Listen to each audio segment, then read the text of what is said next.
Hello aspirants, पुन्हा एकदा तुमच्या सगळ्यांचं स्वागत आहे तुमच्या आवडीच्या ए फॉर ॲग्रिकॉस या यूट्यूब चॅनलवर. मित्रांनो, दोरीवरून चालणारी ती छोटीशी मुलगी तुम्ही पाहिली असेल. ती दररोज दोरीवर चालते आणि दररोज निडर असते.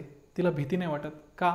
कारण तिला माहिती आहे की त्या दोरीवर चालत असताना तिच्या हातात जी काठी आहे ती काठी तिला व्यवस्थित बॅलन्स करते आणि तो बॅलन्स तिला कधीही दोरीवरनं खाली पडू देत नाही. मित्रांनो, आयुष्यामध्ये आपल्या बऱ्याच गोष्टींची तयारी करत असताना हा बॅलन्स आपल्याला साधता आला पाहिजे. जर बॅलन्स तुम्ही साधला तर 100% तुम्ही त्या कितीही कठीण प्रसंगातनं निघून जाऊ शकता. कितीही अवघड वाट जरी असली तरी तुम्ही तरून जाऊ शकता. मित्रांनो, MCRPG CET ही एक अशीच परीक्षा आहे. या परीक्षेमध्ये बऱ्याच वेळा आपल्याला असा बॅलन्स साधणं खूप गरजेचं आहे. तो बॅलन्स कसा साधायचा, का साधायचा आणि तो का गरजेचा आहे, ह्या सगळ्या गोष्टींवर आज आपण चर्चा करणार आहोत.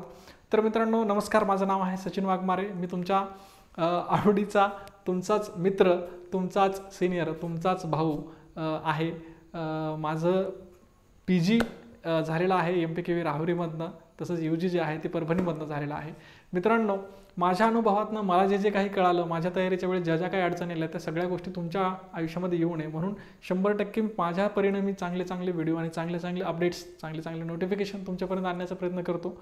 आणि त्या प्रवासामध्ये मी जेवढं तुमच्यासाठी करतो त्याच अनुषंगानं मला अशी अपेक्षा असते की तुम्ही टचमध्ये राहण्यासाठी कमीत कमी हे चॅनल सबस्क्राईब करून ठेवायला पाहिजे. चलो, माझी एक रिक्वेस्ट आहे, त्यामुळे चॅनल सबस्क्राईब करा आणि आपण पुढे आपल्या विषयाकडे येऊया. मित्रांनो, MCRPG CET तयार करत असताना याच्यामध्ये 100% हा प्रश्न सगळ्यांनाच पडत असतो की सर, आम्ही थेअरी वाचायची का MCQ वाचायची? कारण थेअरी जी आहे ती वाचा म्हणून सगळेच जण सांगता, परंतु आम्हाला लिहायचं थेअरी नाही आहे, आम्हाला करायची आहे तिथं एक्झिक्युशन कशाचं, MCQचं. तर मग नेमकं हे कसं करायचं, हे कसं साधायचं, याच्यावर आज आपण बोलणार आहोत. बघा मित्रांनो, एक पार्ट आहे थिअरी. थिअरी ही तुम्हाला वाचावीच लागणार आहे. का वाचावी लागणार आहे, मी असं का म्हणतोय? कारण थिअरी जी आहे तीच सगळ्यात बेस आहे. थिअरी हाच तुमचा पाया आहे. थिअरी आणि दुसरं आहे MCQ. ठीक आहे. बघा, थिअरी ही तुम्हाला वाचावीच लागणार आहे कारण हे तुमचं फाउंडेशन आहे, हे तुमचा पाया आहे. आणि जे MCQ आहे हे एक छत आहे किंवा हे एक आउटपुट आहे असं म्हणायला काही हरकत नाही. एकदम शेवटचं जे काम आहे, एकदम शेवटचं, घर बांधत असताना पण एकदम शेवटी काय करतो, आधी छत टाकतो आणि नंतर खाली बांधकाम करतो का? नाही, आधी पाया खोदतो, नंतर बांधकाम करतो आणि नंतर छत टाकतो आणि नंतर मग पुढची कामं. राईट? ठीक आहे. सो तशा प्रकारे पाया जो आहे तो थिअरी आहे आणि सगळ्यात शेवटचं काम जे आहे ते आहे छत टाकणं, म्हणजेच MCQची प्रॅक्टिस करणं. मित्रांनो, याच्यामध्ये बॅलन्स कसा ठेवायचा किंवा का ठेवायचा? बघा, थिअरी वाचून तुम्हाला काय मिळणार आहे? तर थिअरी वाचून सगळ्यात महत्त्वाचं काय आहे तर तुम्हाला एक आउटलाईन मिळणार आहे, सगळ्या तुमच्या आउटलाईन ऑफ युअर सिलेबस मिळणार आहे. त्याच्यानंतर काय मिळणार आहे तुम्हाला? तुमची कन्सेप्च्युअल क्लॅरिटी होणार आहे. कन्सेप्ट जे आहेत ती तुमचे क्लिअर होणार आहेत. जर तुम्हाला एक आउटलाईन कळाली तुमच्या सिलेबसची, जर तुम्हाला ॲग्रॉनॉमीमध्ये, आपल्या ॲग्रॉनॉमीमध्ये MCRला कुठपर्यंत विचारला जाऊ शकते हे जर कळलं तर तुम्ही त्याचा व्यवस्थित अभ्यास करू शकता. अनलिमिटेड आहे असं जर म्हटलं तर तुम्ही गुगलवर कितीही सर्च करा, दरवेळेस तुम्हाला नवीन मटेरियल मिळत जातं. राईट? ठीक आहे. सो तुम्ही जर थिअरी रिडिंग केली तर तुम्हाला एक आउटलाईन कळून जाईल की कोणत्या विषयाला किती डीपपर्यंत वाचायचं. थिअरी वाचली तरच हे तुम्हाला कळेल. MCQची प्रॅक्टिस करत गेला डायरेक्ट MCQची तर कितीही अवघड MCQज तुम्हाला अक्रॉस येऊ शकतात. मग त्यामध्ये तुम्हाला हे कळणार नाही की हे MCRचे कोणते MCQज आहेत आणि कुठल्या बाहेरच्या परीक्षेसाठी कोण्या लेवलचे MCQ होतात. हे तुम्हाला डायरेक्ट MCQची प्रॅक्टिस केल्यावर नाही कळणार. थिअरी जर वाचली तर तुम्हाला कळेल की यार, थिअरीमध्ये MCRला या लेवलपर्यंत विचारला जाऊ शकतो, एखाद्या विषयाची डेप्थ किती असावी, हे आउटलाईन तुम्हाला कळून जाते. दुसरी, कन्सेप्ट क्लिअर होतात. हे बघा, MCQच्या प्रॅक्टिसमध्ये तुम्ही डायरेक्ट MCQ जरी कितीही वाचले तरीही ॲज इट इज MCQ तुमच्या लक्षात राहत नाहीत किंवा त्याच्या ऑप्शनमध्ये जर थोडाफार बदल केला, प्रश्नाच्या भाषेत थोडाफार बदल केला तर तुम्ही कन्फ्यूज होऊ शकता. बट जर तुमचा कन्सेप्ट क्लिअर असेल तर MCQ कसाही आला तर तुम्ही फोडू शकता. राईट? ठीक आहे. त्यामुळे कन्सेप्च्युअल क्लॅरिटी ही एक खूप महत्त्वाची गोष्ट आहे. एक आउटलाईन मिळते, एक कन्सेप्ट क्लिअर होतो आणि दुसरी गोष्ट, लिंक्स लागत असतात. ठीक आहे. एका विषयातून दुसऱ्या विषयामध्ये लिंक लागत जातात. ठीक आहे. आणि त्यामुळं लिंक लागल्यामुळं ते विषय जे आहे ते तुम्हाला आणखीन इंटरेस्टिंग वाटायला लागतात, ते विषय तुम्हाला आणखीन सोपे वाटायला लागतात. नेक्स्ट महत्त्वाची जी गोष्ट आहे ती थिअरीच्या अभ्यासामुळे तुमचा कॉन्फिडन्स बूस्ट होतो. कारण एका MCQच्या रिलेटेड तुम्ही 4-5 ओळी बोलू शकता. राईट? फॉर एक्झाम्पल, एखादा MCQ आहे आणि एखाद्या MCQमध्ये तुमचे 4 ऑप्शन आहेत, तर 4 पैकी 3 का नाही आहेत आणि 1 का आहे, याच्यावर तुम्ही 3-4 ओळी जर बोलू शकत असाल तर त्यामुळे 100% तुमचा कॉन्फिडन्स बूस्ट होतो. फक्त MCQच्या प्रॅक्टिसनं हे नाही होत, ठीक आहे. फक्त MCQच्या प्रॅक्टिसनं हे होत नाही. थिअरीची प्रॅक्टिस जर चांगली असेल तर 100% तुम्ही एका प्रश्नावर 2-3 ओळी बोलू शकता. 2-3 ओळी बोलू शकता म्हणजेच तुमचा कॉन्फिडन्स हा 100% बूस्ट होतो किंवा नेक्स्ट लेवलला जातो. ओके. सो मग सर थिअरीमुळे इतका फायदा होतो, तर मग थिअरीच केलेली बरी, MCQ कशाला करायचं? नाही, ॲक्च्युअली थिअरी ही तयारी आहे. थिअरी हा पाया आहे. थिअरी ही म्हणजे तुमच्या तलवारीला धार देणं आहे. पण नेमकं तलवारीला धार देणं हे जरी तुमच्या प्रयत्नांनी तुम्ही केलं तरीही ती तलवार चालवणं सुद्धा तेवढंच महत्त्वाचं आहे. तलवार चालवण्याचं कौशल्य हे वेगळं आहे, तलवारीला धार देण्याचं कौशल्य हे वेगळं आहे. राईट. तलवारीला धार देणारे म्हणजे तुम्हाला तलवार चांगली चालवता येते असा अर्थ होत नाही, किंवा तलवार चांगली चालवता येते याचा अर्थ तुम्हाला तलवारीला धार देता येते असा होत नाही. ह्या दोन्ही गोष्टी वेगळ्या वेगळ्या आहेत, पण त्या दोन्हीमधलं तुम्हाला काय करायचं, बॅलन्स साधायचं आहे. थिअरी पण वाचायची आणि MCQची प्रॅक्टिस पण करायची आहे. का? कारण एक्झिक्युशन जे आहे तुम्हाला ते काय करायचं, एक्झिक्युशन जे आहे तुम्हाला परीक्षेमध्ये MCQचं करायचं. काय करायचं? MCQचं करायचं. तुम्ही थिअरी किती वाचली, थिअरी व्यवस्थित केली, परफेक्ट केली, बट परीक्षेमध्ये उत्तर तुम्हाला डिस्क्रिप्टिव्हमध्ये लिहायचं का? नाही. डिस्क्रिप्टिव्हमध्ये तुम्हाला काय लिहायचं, परीक्षेमध्ये तुम्हाला काय लिहायचं, तर परीक्षेमध्ये तुम्हाला एक प्रश्न, त्याचे 4 ऑप्शन आणि त्या 4 पैकी एक जे उत्तर बरोबर आहे ते तुम्हाला शोधायचं आहे, ते तुम्हाला टिक करायचं आहे. ठीक आहे. सो हे एक्झिक्युशन तुम्हाला जे करायचं आहे त्याची प्रॅक्टिस असणं गरजेचं आहे. त्यामुळे MCQची प्रॅक्टिस गरजेची आहे. त्यानंतर MCQची प्रॅक्टिस जेवढी तुम्ही कराल, तेवढं त्यामध्ये परफेक्शन येईल. एखाद्या वेळी एखाद्या प्रश्नाचं उत्तर येत नसेल तर त्याला कसं टॅकल करायचं, इलिमिनेशन मेथड कशी वापरायची, त्यानंतर एखाद्या प्रश्नाची रिस्क कशी घ्यायची, एखाद्या प्रश्नामध्ये लॉजिक कसं लावायचं, ह्या सगळ्या गोष्टी तुम्हाला कधी कळतील, जेव्हा तुम्ही MCQची प्रॅक्टिस करसाल त्यावेळेस. ठीक आहे. So practice makes man perfect. MCQची प्रॅक्टिस करणं गरजेचं आहे. थिअरी खूप चांगली वाचली पण MCQची प्रॅक्टिस नाही आहे, मग त्यावेळी तुम्हाला MCQ सोडवत असताना तो एक पॅटर्न नवा वाटायला लागतो आणि त्यामुळे एक दडपण येतं. आणि हे दडपण बाजूला करण्यासाठी, एक कॉन्फिडन्स लेवल वाढवण्यासाठी, MCQची प्रॅक्टिस जी आहे ही गरजेची आहे. ओके. चलो. सो ह्या सगळ्या गोष्टी आहेत मित्रांनो. थिअरीचा अभ्यास करणं हे तितकंच गरजेचं आहे जितकं तुम्हाला MCQची प्रॅक्टिस करणं गरजेचं आहे. थिअरीचा अभ्यास हा तुम्हाला दररोज करावा लागतो, तसाच MCQचा अभ्याससुद्धा दररोज करावा लागतो. MCQची प्रॅक्टिस ही तुम्हाला दररोज करावी लागते. ओके. चलो. बघा, थिअरीचा अभ्यास आणि MCQचा अभ्यास याच्यामध्ये आपण बॅलन्स कसं करू शकतो, तर आपण दिवसभर जे आहे, फॉर एक्झाम्पल जर तुम्ही 8 तास समजा अभ्यास करता, ठीक आहे, समजा म्हणतोय बरं का मी, ॲक्च्युअली तुम्ही करत असाल की नसाल आता तुमचा पर्सनल प्रश्न आहे. ठीक आहे. बट मिनिमम मला असं वाटतं की परीक्षा जेव्हा 6 महिन्यावर येते त्यावेळेस मुलांनी 8 तास अभ्यास करायला पाहिजे मिनिमम. ठीक आहे. चलो. 10 तास करत असाल तर व्हेरी गुड, बट मिनिमम 8 तास हा अभ्यास तुम्ही करायला पाहिजेत. हा 8 तास अभ्यास करत असताना फॉर एक्झाम्पल तुम्ही 3-3 विषयाचे 2 स्लॉट केलेत फॉर एक्झाम्पल. ठीक आहे. बऱ्याच जणांना एकच विषय वाचणं फार बोर होऊन जातं. ठीक आहे, फार बोर होऊन जातं. त्यामुळे 3-3 विषयाचे समजा तुम्ही 2 स्लॉट केलेत. मी सकाळच्या 3 तासामध्ये काय करतोय, फॉर एक्झाम्पल मी सकाळच्या 3 तासामध्ये मी वाचतोय ॲग्रोनॉमी, दुपारी वाचतोय पॅथॉलॉजी. ठीक आहे. दोन्ही विषयामध्ये थोडंसं लॉजिक तर आहेच, लिंकिंग आहेच. ठीक आहे. कुठलाही ॲग्रीचा विषय घ्या तुम्ही रँडम, त्याचं काही ना काही लिंकिंग आहेच आहे. ठीक आहे. लिंकिंग आहेच आहे, लॉजिक आहेच आहे. त्यामुळं कुठलाही विषय जर तुम्ही घेतला सकाळच्या सत्रामध्ये आणि कुठला विषय जर घेतला तुम्ही दुपारच्या सत्रामध्ये, ते यांचं थोडंफार लॉजिक असतंच.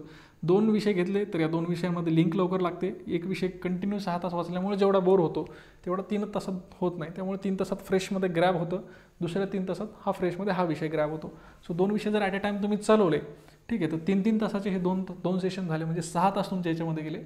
उरलेले 2 तास हे कंपल्सरी MCQ प्रॅक्टिससाठीच पाहिजेत.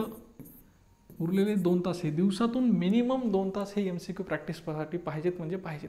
ह्या 6 तासामध्ये पूर्ण ॲग्रोनॉमी वाचा, की आता 6 तासामध्ये ॲग्रोनॉमी आणि पॅथॉलॉजी वाचा, या 6 तासामध्ये तुम्हाला काय वाचायचं तेच वाचा. पण मिनिमम 2 तास हा तुमचा अभ्यास याचा असला पाहिजे, MCQचा असला पाहिजे. ठीक आहे. आता याच्यामध्ये म्हणजेच ओव्हरऑल मी तुम्हाला सांगतोय, जेवढा काही तुम्ही अभ्यास करत असाल 1 तास 2 तास 10 तास, त्यातला मिनिमम 20% टाईम जो आहे तो MCQसाठी गेला पाहिजेत, MCQसाठी गेलाच पाहिजेत. ठीक आहे. सर MCQची प्रॅक्टिस करत असताना नेमकी करायची कशी, MCQ रोज सोडून बघायचे का, रोज सोडून बघायचे का नाही. तुम्ही MCQ जे आहेत, जर तुम्ही इनिशियल स्टेजला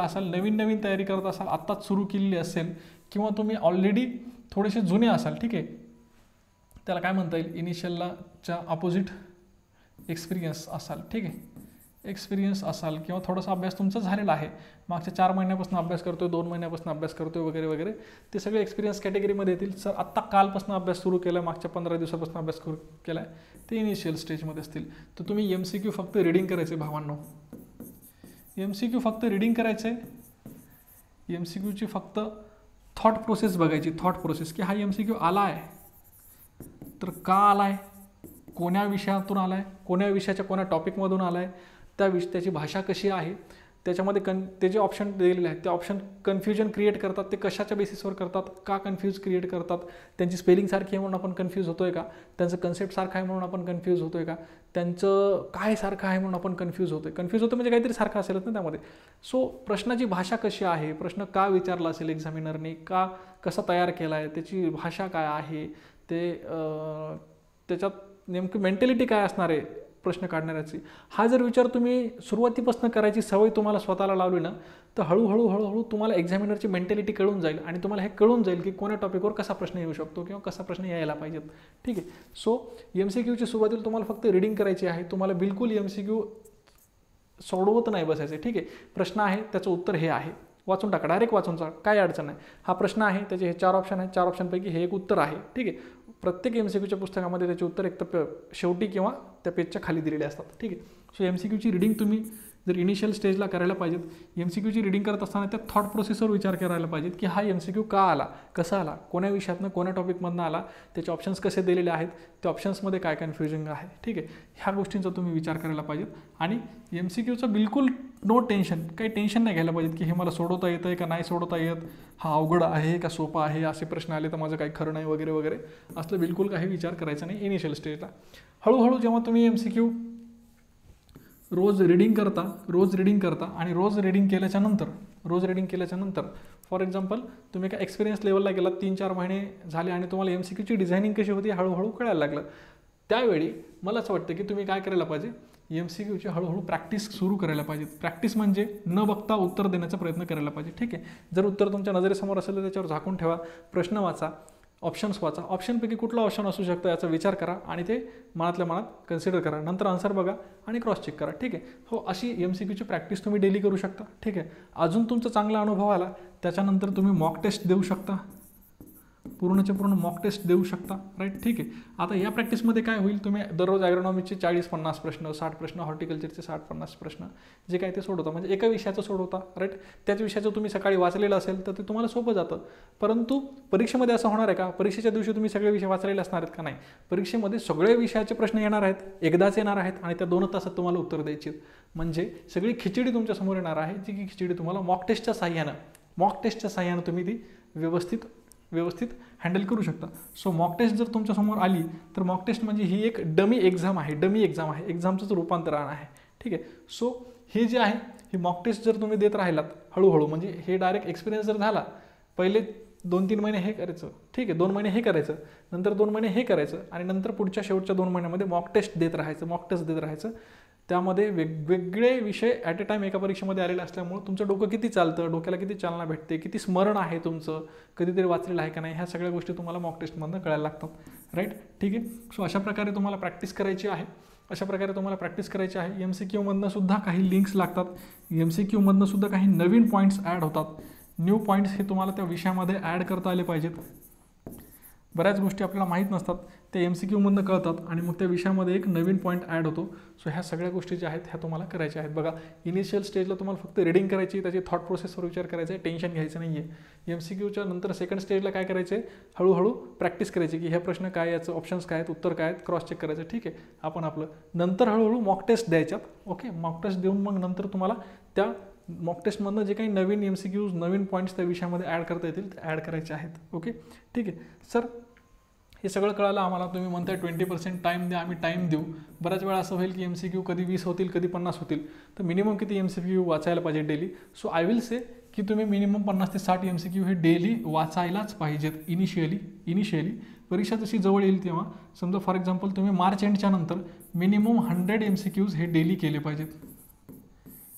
मिनिमम जर रीडिंग जर तुम्ही इनिशियल असाल तर रीडिंग करायची आहे तुम्हाला.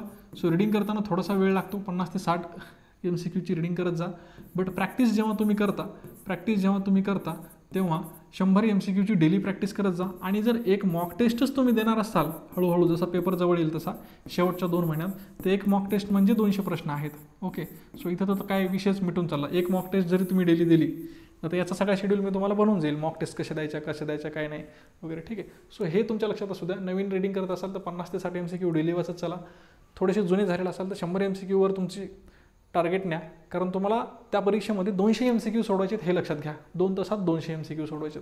ओके, आणि मॉक टेस्टमध्ये हळूहळू परीक्षेच्या आधी 2 महिने तुम्हाला हे मॉक टेस्ट देणं अत्यंत गरजेचं आहे म्हणजे आहे. चलो ठीक आहे.